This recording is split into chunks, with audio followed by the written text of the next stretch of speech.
Chennai shopping మాల్లో ఉగాది వేడుకలు. మీ పండుగ షాపింగ్ చెన్నై షాపింగ్ మాల్లో చేయండి. అందమైన వస్త్రాలతో పాటు విలువైన బహుమతులు పొందండి.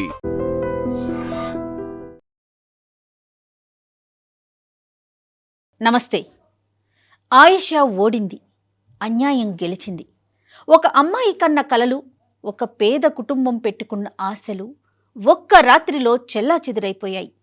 సరిగ్గా 19 ఏళ్ల క్రితం విజయవాడ గడ్డపై జరిగిన ఆ దారుణం తెలుగు రాష్ట్రాలను ఉలిక్కిపడేలా చేసింది. ఆమె పేరే ఆయిషా మీరా. బీఫార్మసీ చదువుతూ తన కాళ్ళ మీద తను నిలబడాలనుకున్న ఒక మధ్యతరగతి బిడ్డ.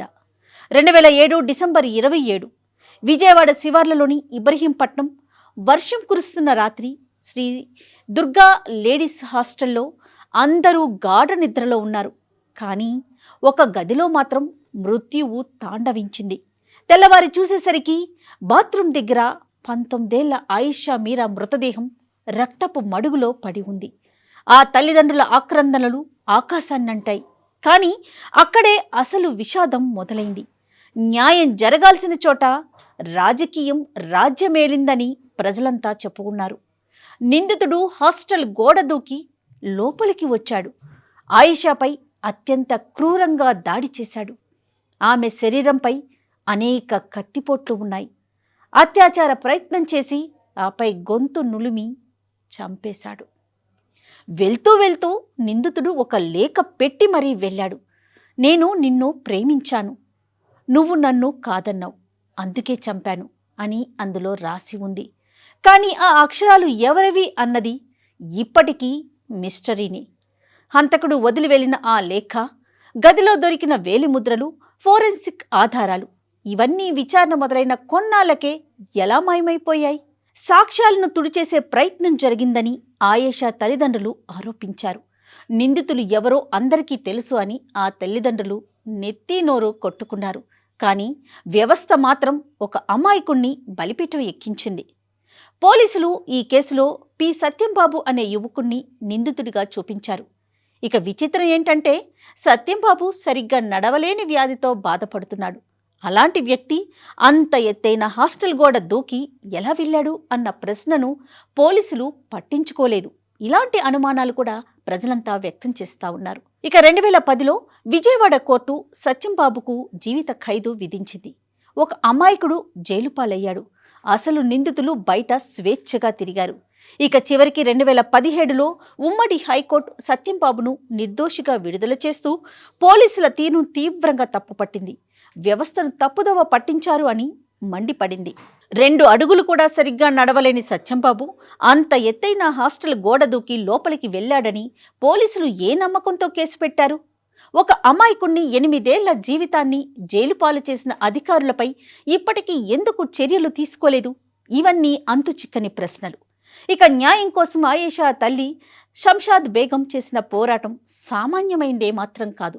కడుపు కోతను గుండెల్లో దాచుకొని 19 ఏళ్ల పాటు కోర్టుల చుట్టూ తిరిగింది. సిబిఐ వచ్చింది. మృతదేహాన్ని తవ్వితీసి రీపోస్టు మార్టం కూడా చేశారు. 12 ఏళ్ల తర్వాత ఆ బిడ్డ అస్థిపంజరాన్ని చూసిన ఆ తల్లి గుండె ఎంతలా విలవిల్లాడి ఉంటుందో ఊహించుకుంటేనే కన్నీళ్లాగవు. కేసు రీఓపెన్ అయ్యింది. 2018లో సిబిఐ బాధ్యతలు తీసుకుంది. 2019లో ఒక సాహసోపేత నిర్ణయం తీసుకున్నారు. చనిపోయిన 12 ఏళ్ల తరువాత ఆయేషా మృతదేహాన్ని తెనాలిలో సమాధి నుండి బయటకు తీసి రీపోస్ట్ మార్టం చేశారు. ఆమె ఎముకల నుండి DNA సేకరించి నిందితులను పట్టుకోవాలని ప్రయత్నించారు. సిబిఐ విచారణలో అనేక మంది రాజకీయ నేతలకు, పోలీసు అధికారులకు లై డిటెక్టర్ పరీక్షలు కూడా చేశారు.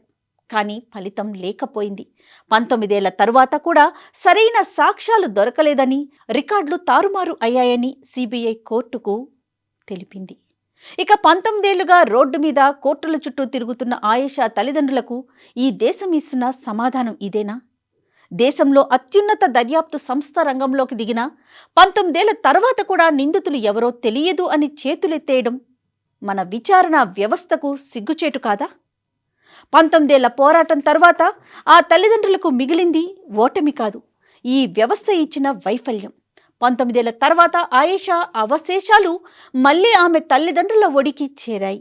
నాడు ప్రాణంతో ఉన్న బిడ్డను హాస్టల్కు పంపిన ఆ తల్లి నేడు తన బిడ్డ ఎముకల గూడును పట్టుకొని కన్నీరు మున్నీరవుతోంది. ఆయిషా మీరా కేసు కేవలం ఒక హత్య కేసు కాదు, అది మన న్యాయ వ్యవస్థకు ఎదురైన అతిపెద్ద ఓటమి. 19 ఏళ్లు గడిచిన హంతకుడికి ముఖం లేదు, పేరు లేదు.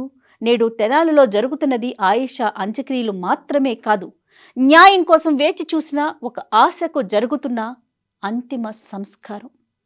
నేడు సమాధి చేస్తున్నది ఆయిషా అవశేషాలు కాదు, దేశంలో ఒక సామాన్యుడికి జరగాల్సిన న్యాయాన్ని. And for more videos, Please subscribe to iDream. Please subscribe to iDream. Please subscribe iDream. And please subscribe to iDream. For more videos, subscribe to iDream. please like, share and subscribe to the channel. Congratulations, iDream. Subscribe to iDream. Subscribe to iDream. So subscribe to iDream Media. iDream की iDream team अंदर की huge congratulations. Please subscribe iDream Media. Please subscribe to iDream. Subscribe iDream. Please subscribe to iDream. iDream అంటే నా కళల channel subscribe చేసుకున్న నోరు తిరుగుతలేదు, మీరైతే గంట గుర్తు కొట్టండి. For more such videos, please subscribe to iDream. Subscribe to iDream. Please subscribe to iDream. Please subscribe iDream Media. Please do subscribe to iDream. Please subscribe to iDream Media. For best entertainment and information, please subscribe iDream. And don't forget to subscribe to iDream.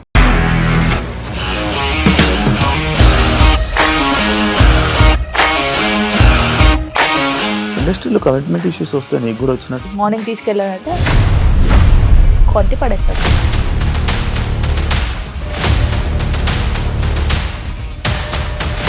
ఒక్కళ్ళు కూడా చూడలేదు ఈ cinema అని చెప్పడానికి కూడా చాలా ధైర్యం కావాలి. అది నిజం కదా, దాంట్లో ధైర్యం ఏంటి? ఇది నెక్స్ట్ డే ప్లేట్ మార్చేస్తే తప్పు కదా. As of now, we are comfortable this అని నేను అనుకుంటున్నాను. రష్మిక గారిది మీది ఒకే ఊరు అంట కదా. నీకు కోపం వచ్చిందంటే బాగా తిట్టేత్తరా? తిట్టేద్దామండి. నిజంగా గేమ్ ని ఎలా చేంజ్ చేయగలిగారు? APSFC వాళ్ళకి 6 నెలల్లో నేను 6 లక్షలు కట్టా. బిజినెస్ చేయాలనుకుంటే it is as difficult as riding a tiger.